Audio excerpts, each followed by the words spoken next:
Usually, I'm like everybody. I start working with composer after the second cut. After you put the movie together, you see what you need. But this one is the opposite. It happened before I start prepping the movie. Um, it just so happened when I interviewed the composer, he was introduced. I liked the previous movie he did for Alejandro, the filmmaker, my friend, Inarritu, before he get famous. Um, and I also snatched his cinematographer. But anyway, I interviewed him. He had a concert in Carnegie Hall that night, so he brought his small guitar. I don't remember the name of it. It's a 12-string small, like ukulele kind of a guitar. It's Argentinian. He's a producer, movie producer. I mean, music producer. So I said I want a lot of space, Western. So I give him a pitch. And I also was given a CD from Annie Proulx herself, the writer, the author. She said, when I write this short story, I keep listening to this. It's called Sky Over Missouri. It's a single guitar thing. So I was very affected by the music, so I chose two of my favorites, and I showed it to him. And then he think about it, said, is it something like this, like that? And after we talked to get the job, a week later, he sent me 7 tunes, including 2 songs he wrote. It was sounds like perfect to me. So I was listening to it. I always tailor making the movie according to the songs he wrote me, and the songs and the music. There are 7 pieces, and I even share it with actors, our crews, particularly art department, just to get the feel of it, get inspired. So when I was checking location, I was hearing it. Before I speak to actors, I was hearing it. So that tune is always in my head. So I follow the tune to make the movie in a way. Later, when I need to compose, and I use that for temp music, it worked out pretty good. Sparse at places, I need to beef up a little bit with the orchestra. Then I realized the composer doesn't know how to compose. He just plays the guitar. And I freaked out. But eventually, that's pretty much what he gave me. So I was just, it's the other way around. I wouldn't call that documentary style, but it's something very inspirational. It's making movie, anything is possible. And I was very thankful. I don't have to thank him too much. He got an Oscar for very short work. First of all, don't let people talk to you about the East and Western thing.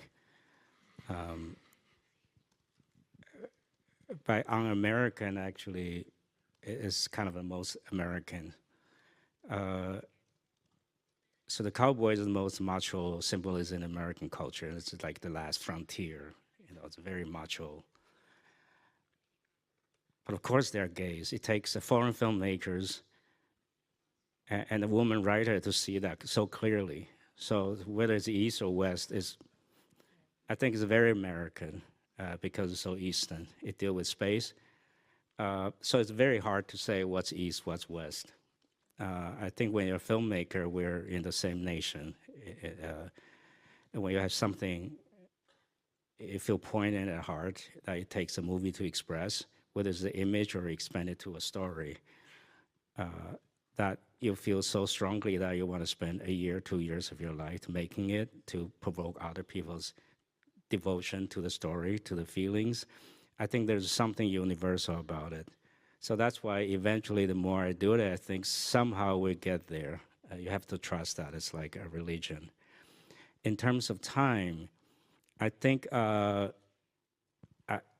I think one of the biggest challenge as a filmmaker when I read the short story is the fact that it's a 30-page short story, and at the end, it requires you to devote the emotion of an epic love story. It wants you to feel epic, but she only gave you 30 pages. It's like very ambitious request from their readers.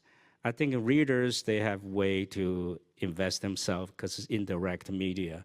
A movie is so direct. It's a photorealistic images. The require of attention is mandatory. It's just coming at you. So it doesn't leave you a lot of time to thinking while you're watching. You're more passive than the way you engage in symbols like words. The process is different.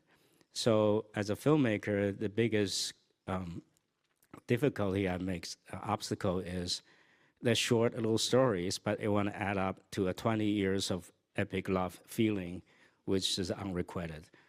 So I was very careful. That's the first time I really serious deal with time. Time like the headline, time, time, time. How do I treat line? You were right about that.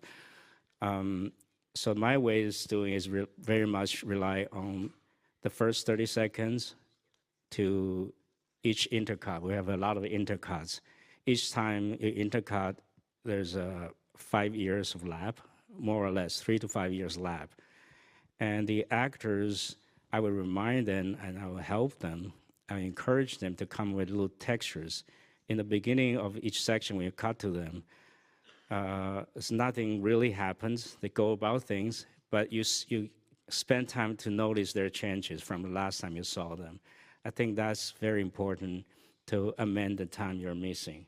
That's the specific case with this one. There are all kinds of ways of dealing with time, but time and space is very important, as I understand, making movies, because it normally feature film give 2 hours, and you want to feel unlimited emotions and time and space. You want to expand the screen and the time.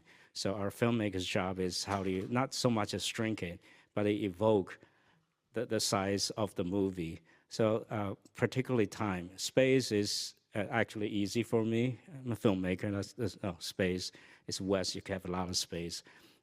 If you take pauses, you feel in the texture of the pauses, then you stretch the time as well. But the details you have to pay to see the changes, have audience reoriented.